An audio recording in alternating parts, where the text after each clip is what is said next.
आजच डाउनलोड करा आणि तुमच्या आवडत्या मालिकांचा आनंद लुटा. तायडे कसा दिसतोय मी? एकदम भारी दिसतोय. चल ये बस.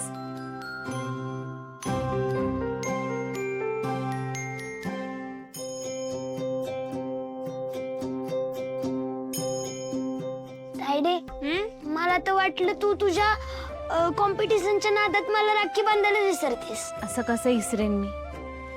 आयुष्यभरासाठीची सोबत आहे आपली. आणि तुला मी इसरेन वय? आता चुपचाप बसा, हालायचं नाही तर धपाटे देईल.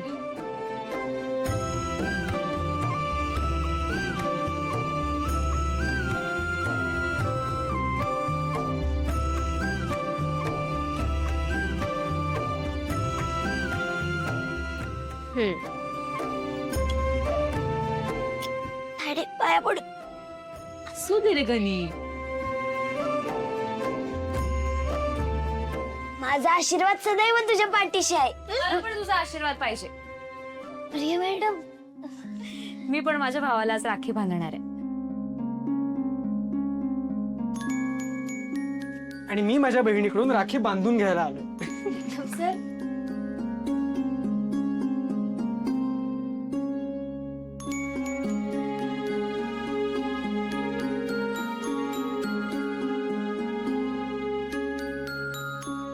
राखी बांध.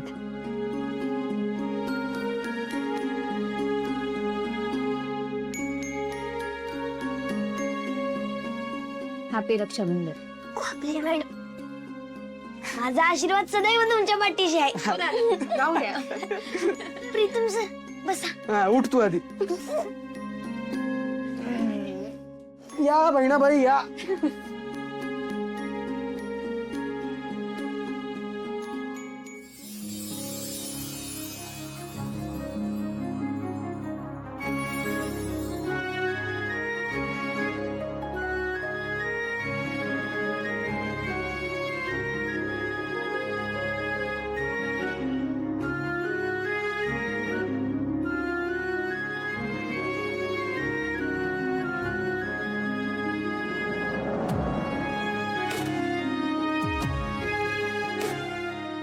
काय करताय? अगं रक्षाबंधन आहे. एक बस.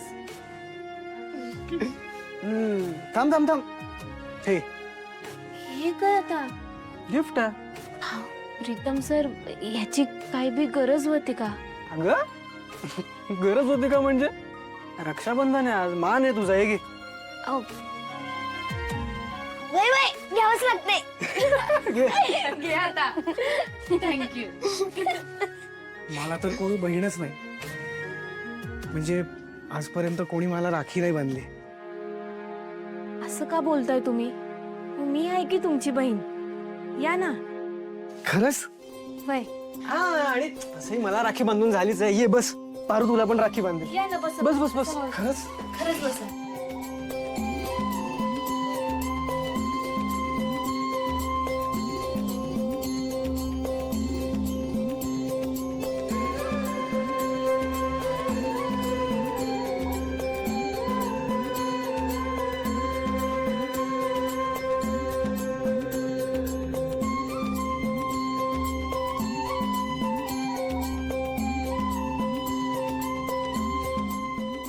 थँक्यू.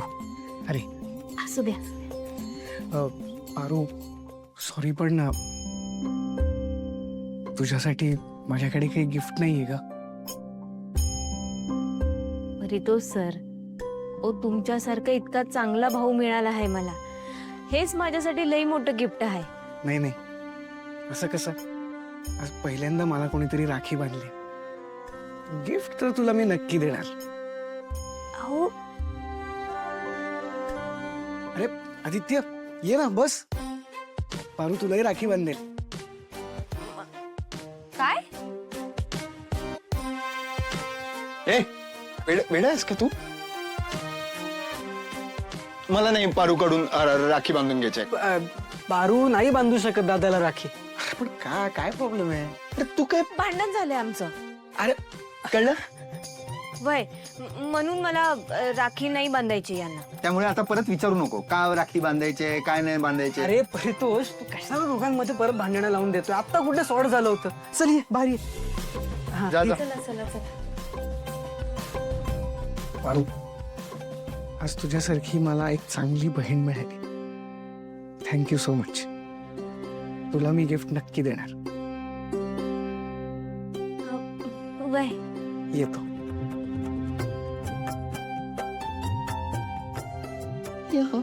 असू द्या. तायडे, मी गिफ्ट काय दिले बघू का? बघा सावकाश पडशील. होय, शपथ, नेकलेस. परीश्वर काय झालं, काय शोधताय का?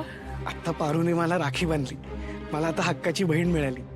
काय तुम्हाला पण ती भिकारडी मुलगीच मिळाली होती. दिशा प्लीज, पारू बद्दल असं बोलू नकोस. तुम्हाला आवडत नाहीये म्हणून तिला भिकारी नाही म्हणणार. आणि तसंही तुम्ही आणि तुमची ती सर्वंट बहीण, मला तिचं काडीचंही काही घेणं देणं नाहीये. ठीक आहे, असो. तुम्हाला काय हवं होतं? तुम्ही शोधत होतात ना काहीतरी. म्हणजे तुला विचारणारच होतो, तुझी परवानगी घेणारच होतो मी. त्याचं काय झालं ना की आता तिला गिफ्ट द्यायला माझ्याकडे काहीच नव्हतं.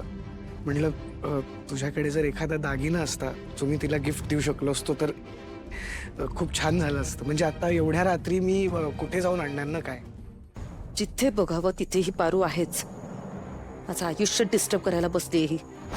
एकतर त्या कॉम्पिटिशन मध्ये विनाकारण माझ्या अगेन्स्ट येऊन उभी राहिली आणि आता तर माझ्या मूर्ख नवऱ्याला पण स्वतःच्या बाजूने वळवतीये. परेश्वर, मी माझा दागिना तिच्यासाठी अजिबात नाही देणार. अरे, तुम्ही सुद्धा का त्या मोलकरणीला तुमची बहीण वगैरे मानताय? हा, म्हणजे ती एक मोलकरीण आहे. नोकर लोकांना असं बहीण वगैरे नसतं बनवायचं. प्रीतमनी पण तिला बहीण मानले आणि अहिल्य आत्या पण मारुती मामांना भाऊच मानतात ना. आणि या भावा बहिणीच्या नात्यांमध्ये हे असले नोकर मालक असे भेदभाव कशाला करायचे? परेश्वर, तुम्ही आता त्या पारूसाठी मला नाते शिकवणार आहात का? असं नाही. तिच्या राखीमुळे होतं ना सगळं. त्या पारूची राखी तोडून टाकते मी. अगं- तिच्यामुळे होतं ना सगळं. दिशा, सॉरी, एक्स्ट्रीमली एक्स्ट्रीमली सॉरी. दिशा, मी ही राखी अजिबात काढणार नाहीये आणि मी पारूला गिफ्ट नक्की देणार. सॉरी.